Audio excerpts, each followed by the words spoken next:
Good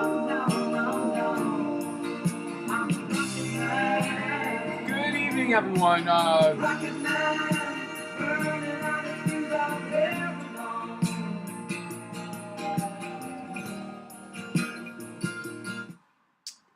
Name the theme song today was Rocket Man by Elton John.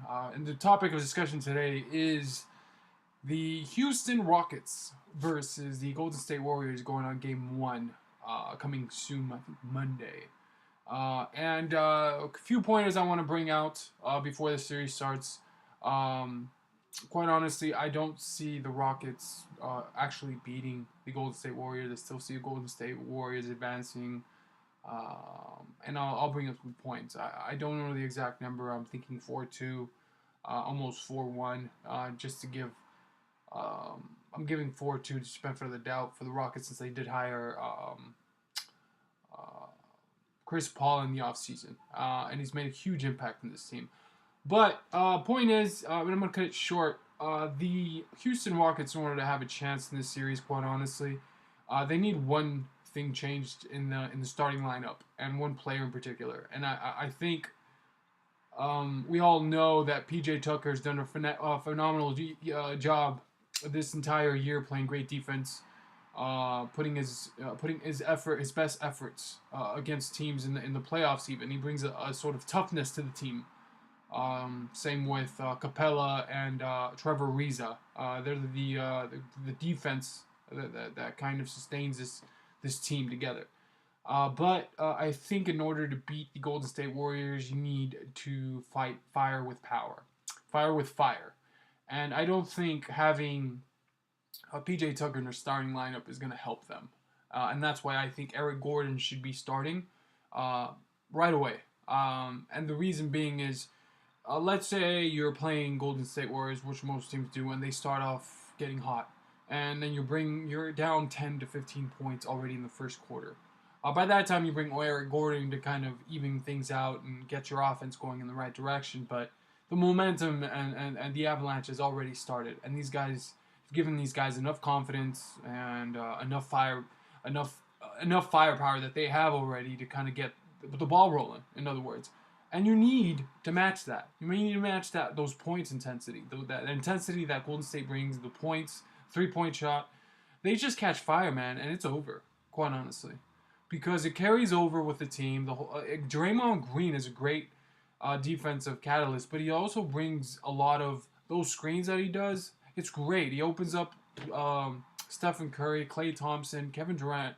All these guys can shoot, and you can't beat these guys with guys like PJ Tucker, Trevor Ariza, and Capella all at the same time on the floor against these other three phenomenal shooters. And I think if you put Eric Gordon in the starting lineup, this also helps defensively offensively for them, but defensively it doesn't allow Golden State Warriors to be lackadaisical and have to double team, lay off their 3-point shooters. Like, give me an example. If you have PJ Tucker starting, who's going to be guarding him? It's most likely that Kevin Durant's going to be there, but he's also going to be a shadow. And they're going to try and double team Harden, which I think Klay Thompson's going to be responsible for that. And also Chris Paul. I think Kevin Durant is long enough to contest a shot for PJ Tucker if he has to guard him from the 3-point line, or get him to get off the 3-point line and force him to go in the middle or create a play. And that's not PJ Tucker's game. Let's be honest. He's spot-up shooter, shoots the ball. He's not going to go in there and be versatile with the ball, trying to get a 2-point basket or a layup or whatever. It's just not in him. But if you put Eric Gordon, now that's a threat. You know, they can't just leave him wide open because the guy can shoot a 3 or he can fake you and go inside the basket. And I think that's key in this game. And secondly, your team's not going to be down 10 to 15 points. If anything, they'll be hand in hand. And when you get the substitutions in, then you can bring PJ Tucker in to defensive purposes and help out. And I think Gerald Green is a big commodity for this team. I think you have to play him and you have to take advantage of his versatility. and help out in defensive and do the little work. You know, like rebound, defend, and shoot the three, which he has been. I think it was his 3-point shooting 36% for the playoffs. That's great. That's all you can ask for. But he's got to do the little things. And another key ingredient for the Rockets to have even a sucker's chance is, or a puncher's chance, is if they have Ryan Anderson play it to his potential. I know he just got back from an ankle injury this season, but without him, these guys don't have a chance. You gotta score against the Golden State Warriors, period. You can't sit there and expect me that you're gonna bring a bunch of defensive schemes and a bunch of defense to help these guys, and that's not D'Antoni's cup of tea. Let's face it, defensively, he's never been a great coach. But I know offensively, if he gets the right ingredients and the right persona to get the game started, then you might have a chance. But I just see Golden State with too much firepower, man.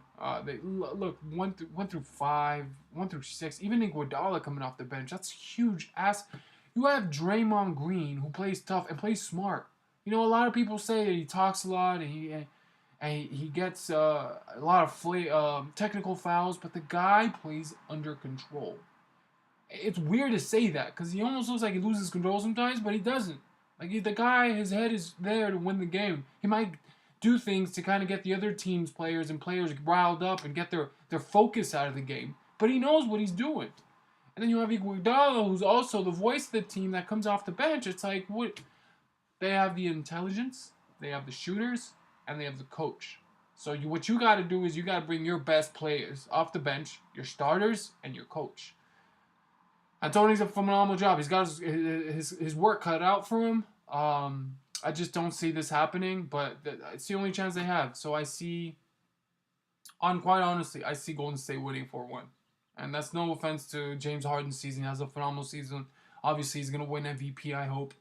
And then Chris Paul, who's done also a great job of stepping out and helping out, being second. And I never saw that in Chris Paul. I never saw him humiliating himself enough to do that. But I mean, it's Chris Paul. He's one of the top 5 probably point guards. You end up finishing his career one of the top 5 point guards of all time.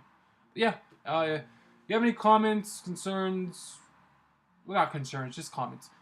Please subscribe to my channel also, and then place comments below. See if you liked any of these videos. Thank you.